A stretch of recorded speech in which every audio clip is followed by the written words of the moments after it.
Halo, Assalamualaikum teman-teman. Saya Alia Agista Rahmawati dengan NIM 201020500009 akan menjelaskan tentang kesehatan mental, yaitu Dissociative Identity Disorder. Nah, Dissociative Identity Disorder termasuk dalam gangguan mental. Langsung aja yuk ke pembahasannya. Nah, untuk lebih lanjutnya kita harus tahu dulu nih, apa sih gangguan mental itu? Jadi, gangguan mental adalah penyakit psikologis di mana seseorang mengalami kondisi yang mempengaruhi pemikirannya, perasaannya, suasana hatinya, bahkan perilakunya. Penyakit psikologis tertentu mungkin hanya muncul sesekali dan beberapa dapat bertahan lama atau disebut kronis. Oke, sekarang teman-teman sudah tahu kan apa itu gangguan mental? Selanjutnya kita akan membahas tentang jenis-jenisnya. Wah, ternyata jenis-jenisnya banyak sekali loh teman-teman. Yang pertama ada kecemasan, di mana penderitanya akan terus-menerus merasakan kekhawatiran dan ketakutan. Kemudian ada depresi, di mana penderitanya merasa gelisah, resah, putus harapan, dan tidak berharga. Kemudian ada gangguan mood. Nah, di sini biasanya penderitanya akan mengalami kebahagiaan atau kesedihan secara berlebihan. Kemudian ada bipolar, di mana seseorang mengalami perubahan mood yang sangat cepat. Dan ada juga skizofrenia, biasanya penderitanya akan mengalami halusinasi, sulit berpikir, dan mengalami delusi. Kemudian ada gangguan kepribadian, di mana biasanya gangguan kepribadian di sini berkaitan dengan seseorang yang memiliki kepribadian ganda atau kepribadian yang tidak normal. Yang selanjutnya yaitu ada gangguan makan. Biasanya penderitanya di sini akan kehilangan kontrol atas kuantitas makanan yang mereka makan. Kemudian ada ADHD, di mana penderitanya akan sulit fokus, impulsif, dan hiperaktif sampai-sampai mengganggu aktivitas kerjanya. Kemudian ada gangguan psikotik, biasanya gejalanya sama dengan skizofrenia dan mereka akan mengalami halusinasi. Dan yang terakhir ada PTSD, ini penderita mengalami traumatis sehingga ketika mereka mengingat sesuatu mereka akan histeris. Nah, dari banyaknya jenis-jenis gangguan mental itu tadi, saya akan membahas tentang gangguan kepribadian, khususnya tentang Dissociative Identity Disorder. Nah, gangguan mental ini adalah kondisi yang membuat penderitanya itu mengembangkan satu atau lebih kepribadian alternatif yang diketahui secara sadar ataupun tidak. Kondisi ini memiliki banyak sebutan, diantaranya adalah split disorder, multiple personality disorder, atau merupakan kepribadian ganda. Nah, dissociative identity disorder ini atau kepribadian ganda itu ternyata salah satu jenis dari gangguan disosiatif. Nah, menurut DSM-5 atau Diagnostic and Statistical Manual of Mental Disorders, gangguan ini merupakan penyakit mental yang menyebabkan kerusakan memori, identitas, dan fungsi mental lainnya yang mendukung seseorang untuk beraktivitas dengan lancar. Lalu bagaimana sih gejala-gejala dari penyakit kepribadian ganda atau Dissociative Identity Disorder ini?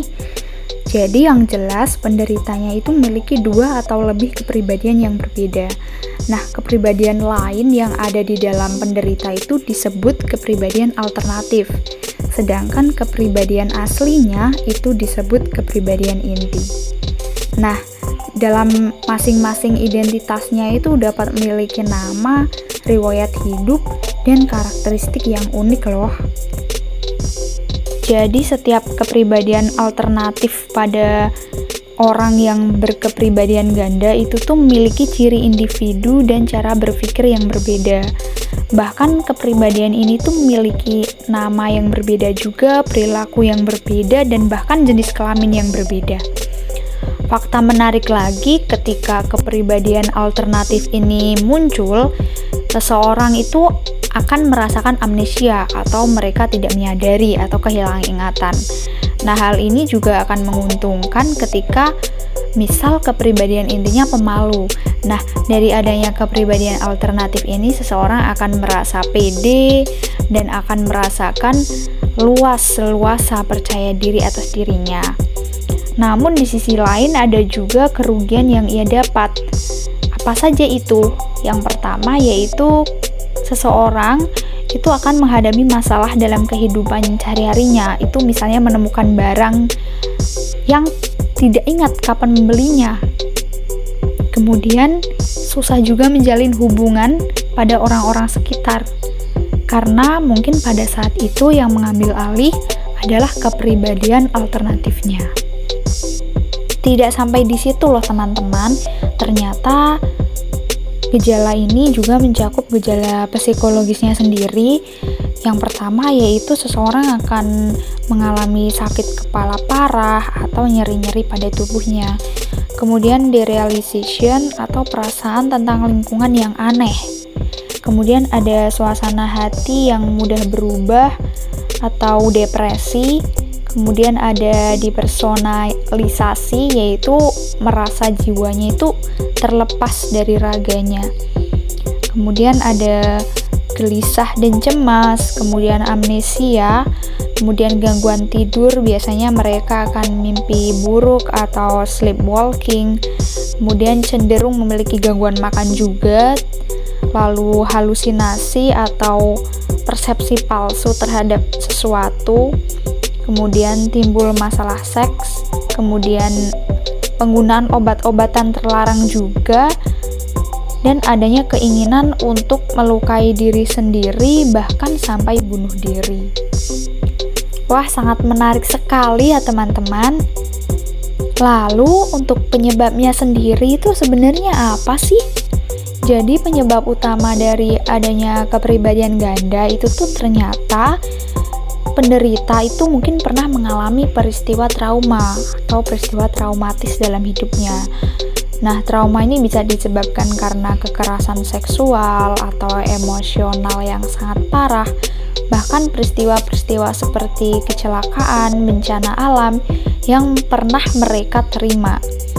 Nah, dengan adanya kepribadian ganda ini, mereka akan memiliki perlindungan diri mereka agar mereka tidak stres, tertekan, ataupun trauma. Nah, jadi dapat disimpulkan penyebabnya karena adanya traumatis, entah itu melihat kecelakaan lalu lintas, mengalami stres atau tekanan, dan melihat kejadian pelecehan seksual atau bahkan sebagai korbannya sendiri.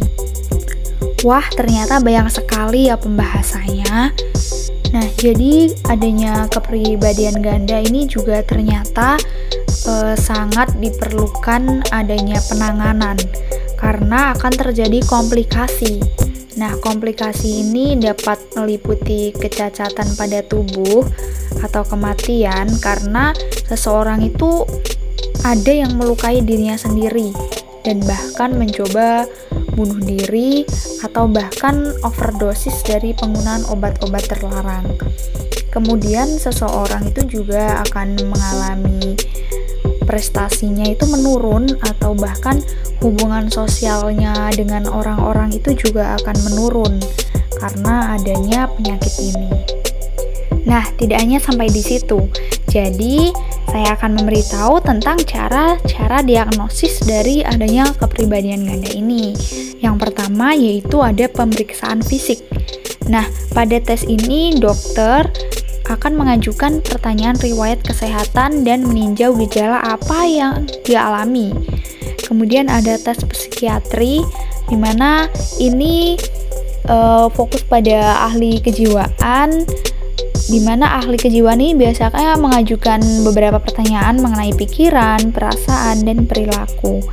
Tidak hanya itu, pertanyaan ini juga berlaku pada anggota keluarga ataupun orang terdekat yang mendampingi mereka. Nah, apakah penyakit ini bisa disembuhkan atau bisa diobati ya? Nah, tentu saja bisa. Nah, jadi seorang psikiater atau seorang ahli kejiwaan itu biasanya memiliki cara-cara intervensi ataupun tipe-tipe terapi yang biasanya digunakan untuk mengobati pasien dengan kepribadian ganda. Nah, sebenarnya tujuan pengobatannya sendiri itu adalah untuk meredakan gejalanya, memastikan keselamatan pasien dan orang-orang di sekitarnya. Dan yang jelas yaitu menghubungkan kembali kepribadian yang berbeda menjadi satu identitas yang terintegrasi atau menjadi satu kesatuan yang berfungsi dengan baik. Nah, pengobatan juga bertujuan untuk membantu pasien itu memproses kembali ingatan yang menyakitkan, sehingga bisa membantu mengembangkan keterampilan untuk mengatasi hal tersebut. Nah, pendekatan pengobatan terbaik tergantung pada individunya sendiri. Jadi, sifat pemicu yang dapat diidentifikasi dan tingkat keparahan gejala. Nah, apa saja sih terapi-terapinya itu? Yang pertama yang dapat dilakukan yaitu terapi perilaku kognitif. Nah, terapi ini dilakukan untuk mengubah pola pikir, perasaan, perilaku menjadi lebih baik dan normal kembali. Kemudian ada eye movement desensitization and reprocessing.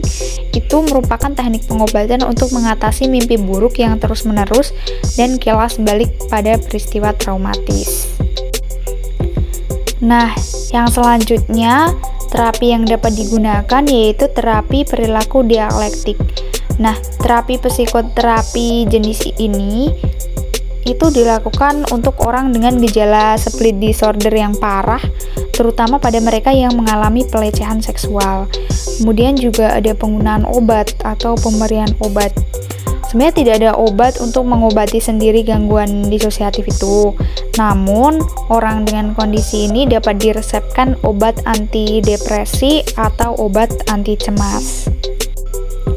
Oke, jadi sekarang kita lebih tahu lagi tentang intervensi dan terapi-terapi yang dapat digunakan. Nah, tidak hanya di situ, ternyata ada juga loh pengobatan mandirinya di rumah. Nah, itu gimana ya caranya? Nah, jadi pengobatan mandiri yang dapat dilakukan yaitu dengan belajar untuk mengelola stres. Kemudian, tidur dengan cukup, dengan menjaga pola makan, dan rutin untuk olahraga. Selanjutnya yaitu meminta bantuan keluarga atau kerabat kita atau orang-orang terdekat kita untuk membantu mengamati perubahan-perubahan perilaku yang kita lakukan. Nah, dengan adanya pengobatan mandiri ini, lama-kelamaan penderita juga akan mengalami pengurangan dalam gejala-gejalanya dan mungkin dapat mengubah atau menormalkan kembali keberfungsian sosialnya yang pada waktu itu terganggu oleh kepribadian alternatifnya. Wah, akhirnya kita sudah dapat mengetahui dan membahas banyak tentang gangguan mental, terutama pada kepribadian ganda atau dissociative identity disorder ya teman-teman.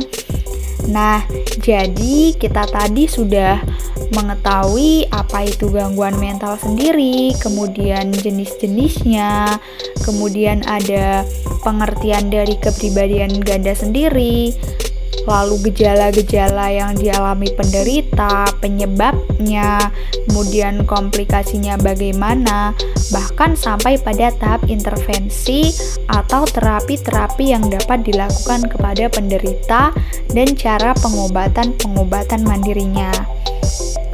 Nah, lalu apakah penyakit ini dapat dicegah sih? Nah, sebenarnya penyakit ini sebenarnya tidak dapat dicegah. Namun, apabila seseorang sudah mengalami trauma atau merasakan trauma atas pengalaman atau peristiwa yang mereka alami, baik itu korban pelecehan seksual atau kekerasan mungkin dapat segera melakukan pemeriksaan kepada ahlinya, kepada konseling, kepada psikolog, bahkan kepada psikiater. Nah, tujuannya sendiri yaitu untuk meringankan stres sekaligus membantu mengatasi situasi-situasi yang membuat takut serta cemas.